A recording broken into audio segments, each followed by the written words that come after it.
Today we're going over 8 facts about Minecraft that are actually complete myths. These lies still persist within the community, and today we're going to disprove all of them. Of course, make sure to subscribe and hit the bell for more videos like this. Nether fortresses are one of the rarer and more desirable structures in Minecraft, and the difficulty to find one for a lot of players varies a lot from world to world. Some worlds you find one right at spawn, and some worlds you just never find one. Because of this, many players assume that the spawning of nether fortresses is just completely random and only based on the seed, but this is not true at all. In fact, there's a pattern to the way that these guys spawn. First of all, fortresses spawn much more commonly when you're exploring along the x-axis, so instead of just exploring randomly, try to set your z-coordinate to a few hundred blocks from your portal, and then just generally align yourself with the x-axis when you're searching for one. It doesn't have to be a straight line, but you will be setting yourself up for much more success. Second of all, fortresses most commonly spawn around Y level 60 to 80, and because they can sometimes be buried under rock,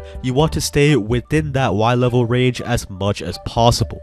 Of course, luck does play some role in encountering one, but remember, very few structures in the game actually generate in a completely random way, and the common assumption that nether fortresses are one of those is just completely wrong. That is our first myth debunked.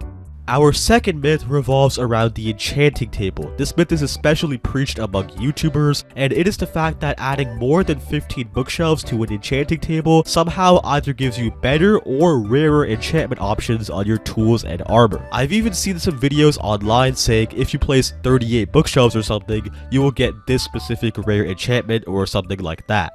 This is just complete misinformation. First of all, enchanting tables max out at level 30 enchantments, and that happens when you place 15 bookshelves around the table like so. Placing more than 15 does literally nothing to change the enchantments. After that point, it's just aesthetics. Second, besides the very first time you enchant something, the enchantments the table gives you are entirely random. It's not like if you place 13 bookshelves, you're guaranteed to get feather falling, and if you place 11, you get aqua affinity. That's just not how it works. The only way this would work is if you have almost no bookshelves, then the table has very few enchantments to present, so it'll just choose the ones that it can give you. But this method is not reliable or consistent at all. If you really want to add specific enchantments to your tools and armor, just use an anvil honestly, because that is the only way to do it.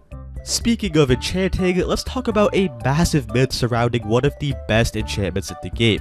Many people think that mining blocks that give you XP with a fortune enchanted tool will actually give you more experience orbs. Once again, this is not true. Fortune can only give you more items, like more gems or more crops. It cannot give you more XP. This is the same as looting. Looting on a sword also does not give you more XP when you kill a mob, it just increases the amount of items that can drop. If you're really trying to get more XP, I would say to build some sort of XP farm. It's not super hard. In fact, there are multiple super easy ones you can build on the go early game, like a zombie pigman XP farm. But please don't waste time and especially durability trying to mine a bunch of ore with your fortune pickaxe trying to get more XP, because it just doesn't work like that. And before we continue, guys, I do have a Discord server as well. If you like my videos and want to come hang out with me and a few others, it is a great place to do so. Thank you so much. Now, of course, back to the video. The fourth myth on our list happens to reside in a village. It's commonly believed that when you damage or kill a villager, even accidentally, the iron golem will go completely bonkers and start chasing and try to kill you. This is also just not true. You see, villages have this thing called a popularity meter. Every time you hit or kill a villager, the meter goes down, and once it hits a certain low point, that is when the golem attacks you.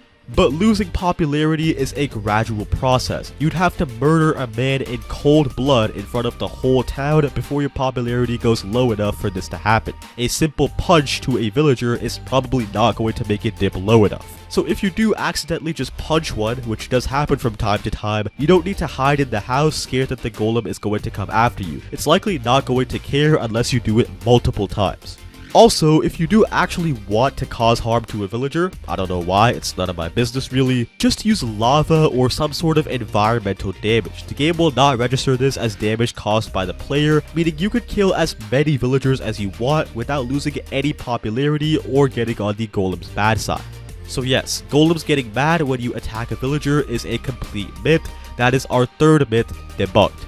The next myth of our list is that you should never stare at an Enderman. First glance, this seems like really good advice. I mean, every time you look at one of these guys, they just go completely nuts, especially for new players who are still learning to fight them. This myth is a fact that they live by.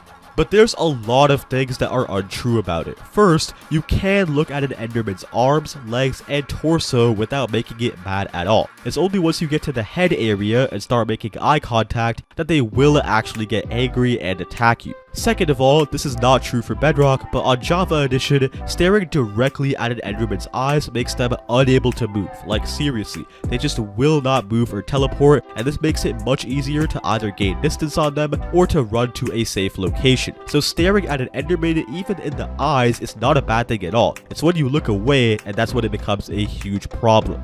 After that, this next one is a myth that a lot of you definitely still believe, regardless of how long you've been playing in the game. It's the fact that you can't extinguish yourself if you're on fire in the Nether without a fire resistance potion. I mean, it makes sense. Water doesn't place, ice doesn't melt into water. How are you supposed to extinguish fire if you don't have water? You need a potion or fire protection or something. Well, there are actually still multiple ways that will save you a lot of time and resources. First of all, we got powdered snow. You can place this in a bucket, place it in the Nether, and it will automatically extinguish you if you're on fire. Sure, the snow does melt, which is a downside, but you can counteract this by having multiple buckets if you ever get lit on fire again. But if you're really a fan of using water, you can still do that. Just place a cauldron down, then fill it with water, and extinguish yourself in that. It's a bit more work compared to what you can do in the overworld, but still, if you do this, you can extinguish yourself as many times as you want, no fire resistance needed. So keep this one in mind for your next Nether trip. And something that's very well known amongst the Minecraft community is that to get the Elytra wings, you have to go to the End City. The structure is only unlocked via a gateway once you defeat the Ender Dragon. You'll have to Ender Pearl through the newly opened gateway to reach the area in which the structure spawns, and then find a city with an end ship which will have the Elytra. But here's the thing, you actually don't need to kill the Ender Dragon to get to the End City. It's as simple as this. As soon as you spawn in the end, either start building a bridge away from the island, or build a flying machine from the main island itself. Regardless of what you do, it'll take a while, but you can reach the End City completely by yourself, on foot, without killing the dragon at all. Now, some of you might be asking, well, Aether, it's super cool that you can get here and all that, but it's not like I can take any of this loot back with me. I don't have a portal back to the main world. I'll have to die and lose all of it anyway. Well, not if you're well prepared. If you bring an ender chest to the End City, you could just place all the loot from your inventory into that, and then simply jump off the island. Once you die, you will then respawn in the main world. All you need to do now is just open another ender chest in the overworld, and bam, all your items and loot are there. You just looted the entire End City and got the Elytra without finding the Ender Dragon or needing to go back to the end.